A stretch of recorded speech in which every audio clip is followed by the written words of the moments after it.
So, Dr. Saab, most welcome in our brand new podcast. How are you doing? Very well, thank you. This is exciting. New beginning, as they say. We're reinventing ourselves and rebirth. So, Dr. Saab, let's start with you. Tell us something about yourself. Yeah, I think, as you know, we've been doing our show for good 5-7 years. But during this journey, I've been constantly thinking, what can we do to make the most contribution where people are healthy? Mm-hmm. And that journey, I'm a medical doctor, health practitioner over 50 years now, and consultant for over 45 years with Fraser Health.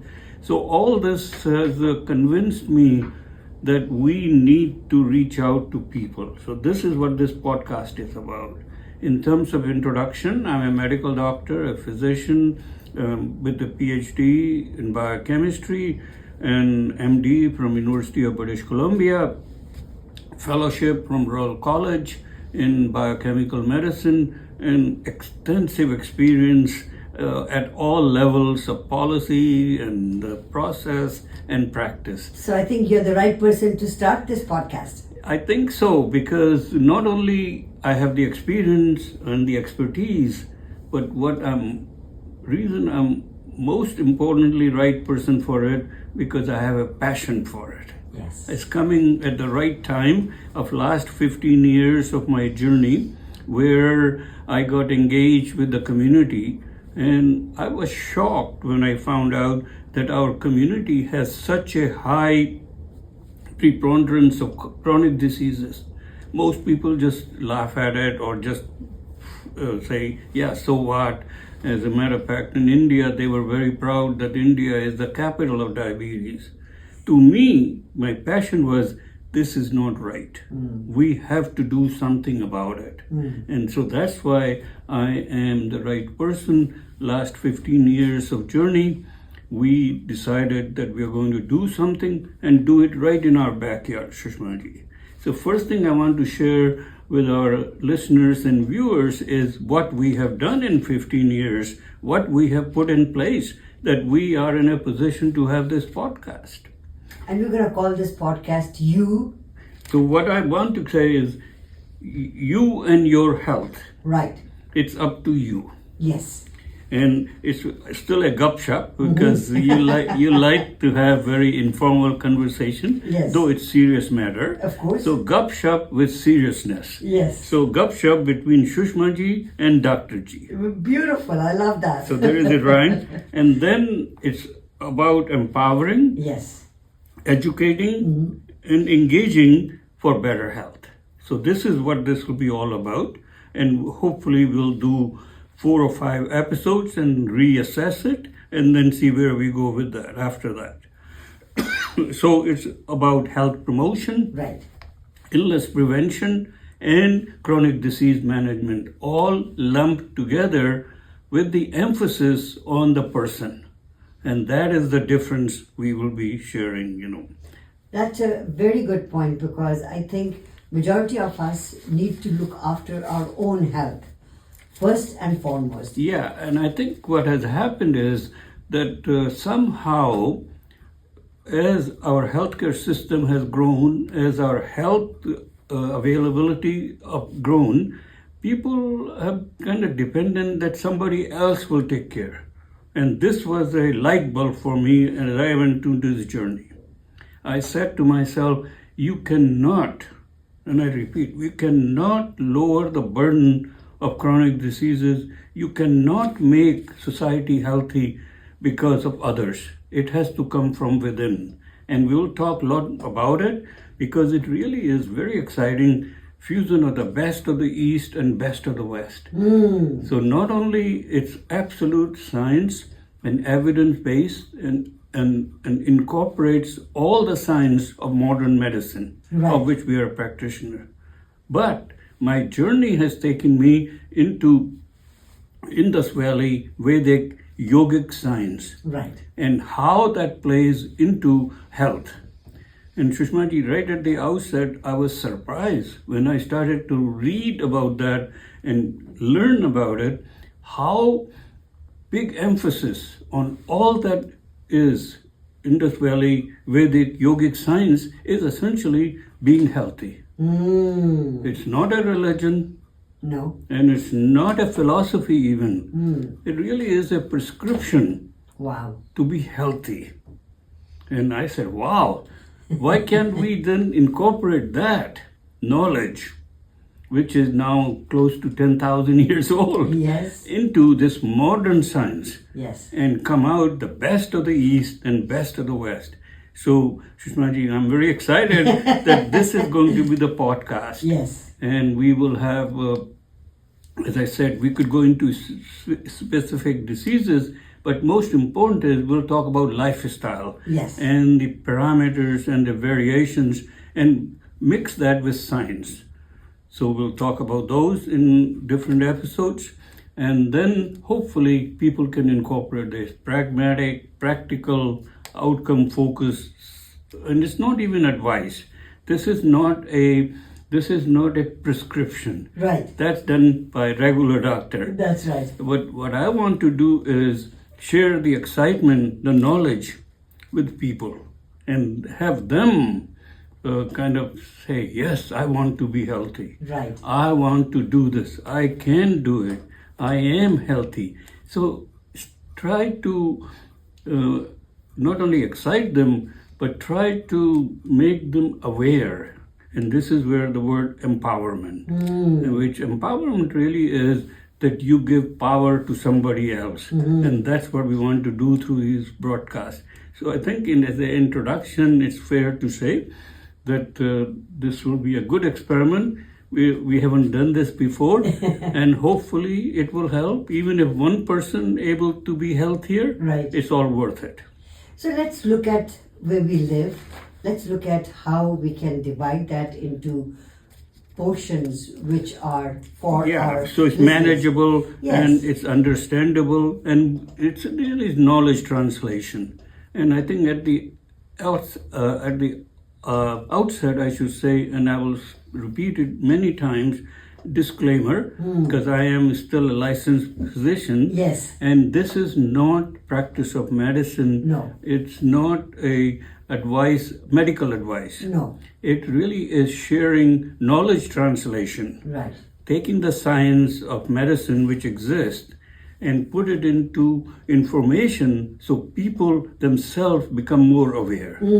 This is not a substitute for medical advice or seeking medical advice from their doctor. If anything, this should help them in better understanding what they're dealing with so they get better information to the doctor. So that's what it is. It's not a medical advice. It's more of a knowledge translation for our people. So where we live in British Columbia and the healthcare system, our doctors, they are all overburdened. And I understand, and you and I were talking about this, that's 80-20 ratio. Yeah. I want you to talk a little bit about that if you can. Yeah, please. so I think as a start, let's talk about what is this all about. So I think of healthcare system, which is, I think we are very fortunate to be living in this country where there is a public Medicare. There is, you don't have to worry about your pocketbook to be paying the medical bills, which I think is fantastic, universal, and I fully support it. But if you look at it, I think of it as first space is what I call institutional acute care. Okay. So that is care given to you in a hospital Right. or acute care. Yes. So that's based on understanding of physical body, and that's what modern medicine in last, we are in 2500, started post-industrial, so around 1800. Right. So it's about 300 years old knowledge, Right. which has really come big in terms of understanding what you see, the physical body. Right. And that is acute institutional care. Okay. And this includes all kinds of diagnostics, all kind of imaging, all kind of technology, and that is second to none. So we will not go there, No. part of this. Yes. Because that is very well done and doctors are already doing it, and nurses are doing it, other healthcare providers are doing it. It's a team approach, which I call acute institutional care. Perfect. Then there is acute community care. Okay. So that is provided mostly by all my colleagues in general practice and family practice. That is the backbone of good health. Right. But still it's episodic. You go there because you have some acute episode, something not working. But it's provided in a community setting, in a doctor's office, and continuity of the care. And again, we will not be going there. That's provided by them. And we won't be even talking about all the challenges. It's a huge thing to manage those two spaces. It's a huge amount of work in public Medicare. Then there is towards the end of life, so there is long-term institutional care. Where either in the institute or in the home, care is provided to you. Then there is palliative care, end-of-life care. So I think of the healthcare in those four spaces. That is interesting that at any given time, only about 20% of people are in that space. Those four spaces? Yeah, 20% to 25% of the people. Maximum? Yeah, because otherwise, most of the people are making a living, earning a living, their children, and going to school, going to business, going about their way, which I call 80% of the people. Right. But the interesting thing is, and this is what this podcast is all about, we spend close to 80 to 90% of our resources in that 20% of the people. And that's where most of the activity is. But how do you engage average person who is still living day to day, going about earning a living, and still want to be healthy? And how do you bring the lifestyle in that to that 80% of the people? I have called it fifth space. Fifth space. Yeah. So you're like sixth sense and fifth space. Yeah, exactly. So this is the fifth space which will be mostly formulating in our podcast in different places. So it really is a direct call to the people directly in that 80% of the people essentially in healthy space, but they are also living with chronic diseases. So when they have acute illness, they go to the hospital, they're looked after, but then they have to come back and live with that. They go to their doctor's office, but then they have to come back and live. Where is the support? Where do they get information to be able to cope with those things? And I think that will be part of our podcast as we go along. Then there are a lot of community services. So in my journey in last 15 years, I felt that this is the space I want to contribute. Right. And that's what we've been doing. So first we formed Canada-India Network Society because we wanted relationship with India and Canada and health, which we have done very well. Our next meeting coming up next year, we'll talk about that. And then we formed a 50-year legacy South Asian Fund at Royal Columbian Hospital Foundation to support some of this 50 years legacy, kind of represent my 50 years in Fraser. Then I'm very proud is that in Fraser Health we established South Asian Health Institute. Because we talked about lifestyle, but in this whole milieu, culture was left out. So people never consider culture as a factor of health. And to me, that's the biggest factor. Culture brings the individuality.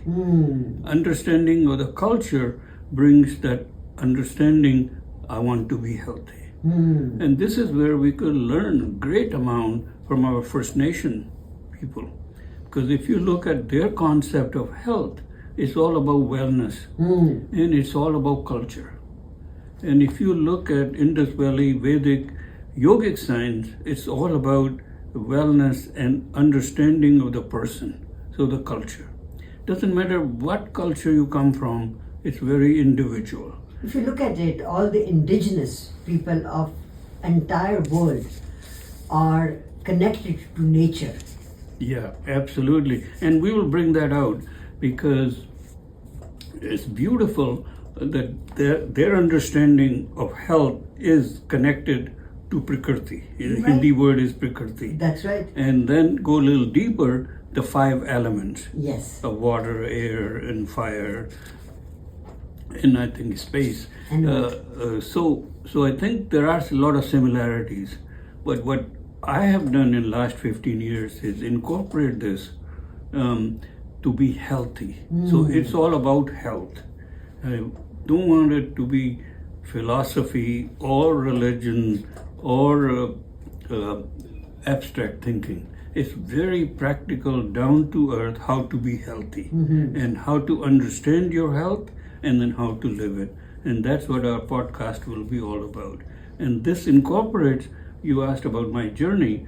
Biochemistry is beautiful because people don't realize, or maybe they realize, but they don't fully appreciate, a biochemical physician thinks of you as a person. Yes. Because I'm not a specialist in heart, I'm not a specialist in liver, I'm not a specialist of brain, I'm a specialist of your whole body. Right. Because that's where all the reactions are taking place. That's right. You know, if you look at our body, essentially we eat, we sleep, we exercise, we go to work, but the body is moved by energy. Right.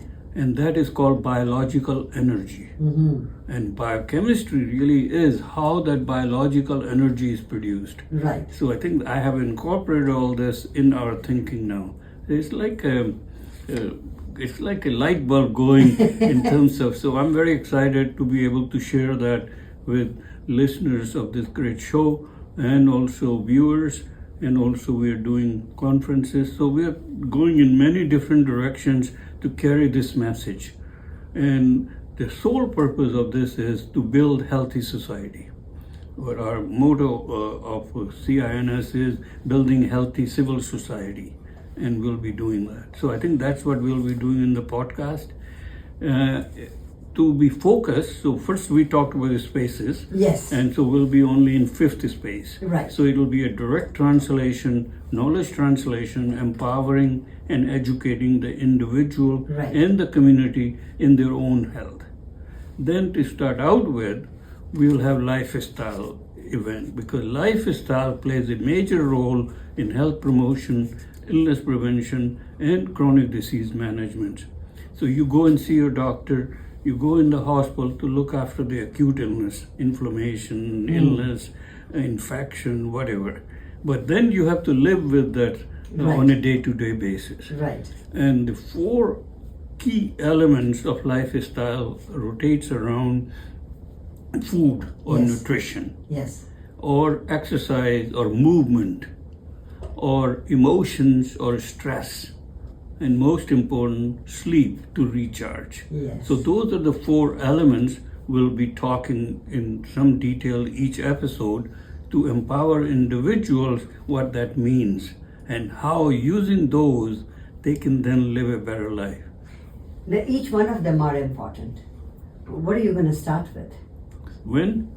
What are you going to start with? Today, I think today was introductions. I Right. think we have done and that. then next podcast. Yeah, we'll start with food, my favorite. Your favorite? Yeah. My favorite too. Yeah, and then we'll talk about our 5Ks. Yes. And then we'll talk about understanding of the food. Yes. And we'll talk a lot about when you eat, why you eat, how Where you you eat, eat. and how much you Yeah, eat. that's right. Then we'll talk about what you eat. Yes. And in that, we'll go in deeper in terms of understanding of the food and different components of the food. So I think that will be very practical.